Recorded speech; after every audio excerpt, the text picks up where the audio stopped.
Interview நடத்தி employment மூலமாக தான் எடுத்துருக்காங்க. எம்ப்ளாய்மெண்ட் மூலமாக மட்டும்தான் போக்குவரத்து கழகங்களில் நியமனம் என்பது செய்யப்பட்டு வந்தது.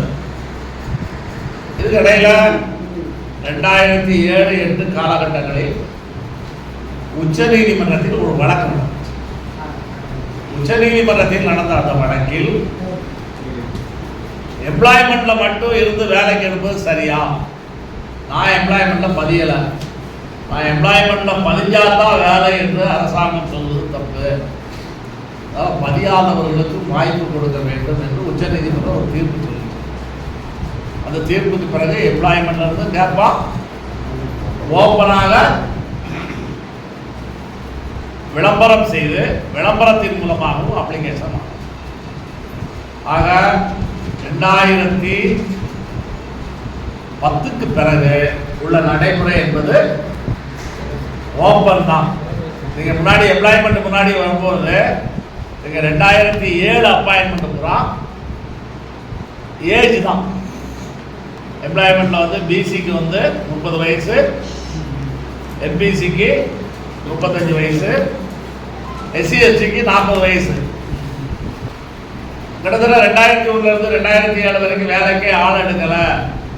ஜெயலலிதா வந்து வேலை நியமனம் தடை சட்டம் போட்டிருந்ததுனால கலைஞர்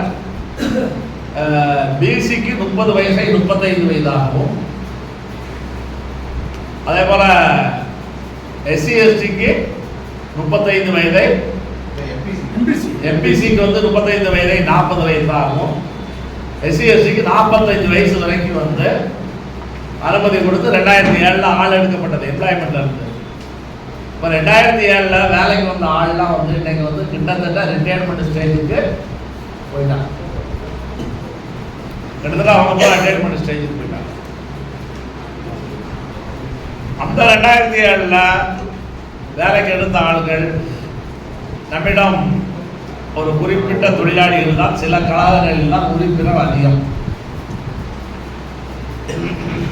ஏன்னா அது ஏற்கனவே 40 வயசு 45 வயசுல வந்து அவர்கள் வெளியிலலாம் ஒரு பொலிட்டிக்கலாக வந்து பின்தாய் தான் உள்ள வந்தாங்க.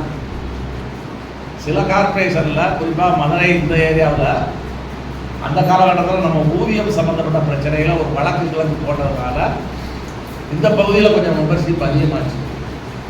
மீதி இடங்களில் நமக்கு பெரிய அளவுக்கு மெம்பர்ஷிப் இல்லை. 2010க்கு பிறகு இந்த தீர்ப்பு வந்த பிறகு செந்தில் பாலாஜி போக்குவரத்து அமைச்சராக இருக்கும்போது பண்ணப்பட்ட நியமனங்கள் ஓப்பனாக அட்வர்டைஸ்மெண்ட் மூலமாக வேலைக்கு எடுக்கிறது. அதில் வந்த தொழிலாளிகள் 30 வயசு தொழிலாளியும் வந்தால், 35 வயசு தொழிலாளியும் வந்தால், 20 வயசு தொழிலாளி கூட எவன் காசு கொடுக்கறதுக்கு தகுதி இருந்துச்சோ அவங்க கூட வேலைக்கு வந்துட்டான். இப்படி செந்தில் பாலாஜி ஆள் எடுத்துக்கிட்டே இருக்கும்போது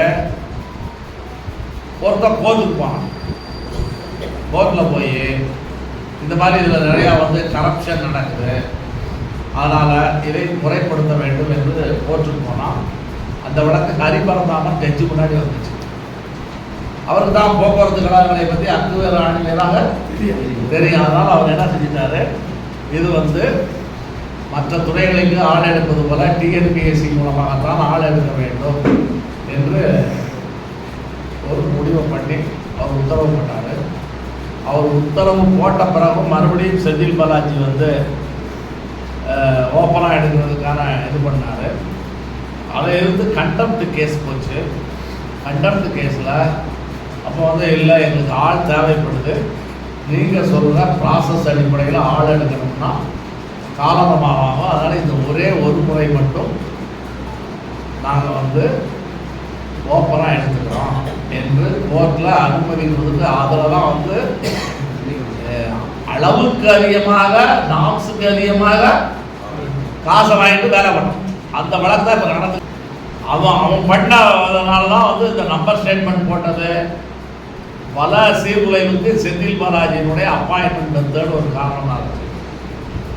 இப்போ இதுமேல் வந்து அப்படி எடுக்க முடியாது அப்படிங்கிற நிலை வந்த பிறகு தான் இந்த கவர்மெண்ட் வந்துச்சு. அதுக்கப்புறம் விஜயபாஸ்கர காலத்தில் ஆளே எடுக்கலை. 2019 வரைக்கும் எக்ஸஸ் இருந்துச்சு. ஏன்னா அந்த ரிசர்வ் தொழிலாளிகளுடைய எண்ணிக்கை அதிகமாக இருந்துச்சு. ரிசர்வ் தொழிலாளி வந்து 3 வருஷம், 1.5 வருஷம், 2 வருஷம், 3 வருஷம் வேலை பார்த்தா கூட அவர்களால் கன்ஃபார்மே ஆக முடியலை. நம்பர் ஸ்டேட்மெண்ட் போட்டார். நம்பர் ஸ்டேட்மெண்ட் சொல்றதுனால வேக்கன்சியே வரல. அதுக்கப்புறம் வந்து 2019 ஒப்பந்தத்தில் பேசி ஒரே ஒரு முறை மட்டும் இந்த எக்ஸஸாக இருக்கக்கூடிய தொழிலாளிகளை நிரந்தரப்படுத்துறதுன்னு ஒரு ஒப்பந்த சரத்தை போட்டு தான் அந்த தொழிலாளிகளை நிரந்தரப்படுத்தணும். அதனால் 2021 வரைக்கும் வேக்கன்சி கிரியேட் ஆகும். இப்போ உருவானது கூட இதுக்கு பிறகு கிரியேட் ஆன வேக்கன்சி கிட்டத்தட்ட ஒரு வருஷத்துக்கு வந்து ஒரு 4000 5000 பேர் வந்து பணி ஓய்வு பண்ணாங்க. அதனால் இப்போ ஒரு 25,000 30,000 வேக்கன்சி இருக்குது. இப்போ கவர்மெண்ட்டே பாலிசி மாற்றிட்டு வந்து கான்ட்ராக்ட் தொழிலாளிகளையும் நியமனம் பண்ணுறது என்று வந்து இதுதான் இப்போ நம்முடைய பெரிய தகராறுக்கு பிறகு தான் இந்த ஜிஓவாக வந்து இப்போ என்ன பண்ணுறான். அப்போ வந்து சரி மறுபடியும் வந்து எக்ஸாம் நடத்தணும்னா என்ன வழி? அவன் டிஎன்பிசிக்காரன் என்ன சொல்லிட்டாங்கன்னா, எங்களுக்கு வந்து எக்ஸாம் தான் நாங்கள் நடத்த முடியுமே தவிர டெக்னிக்கல் குவாலிஃபிகேஷனை நீங்கள் பார்த்துக்கோங்கன்னு டிஎன்பிசி சொல்லி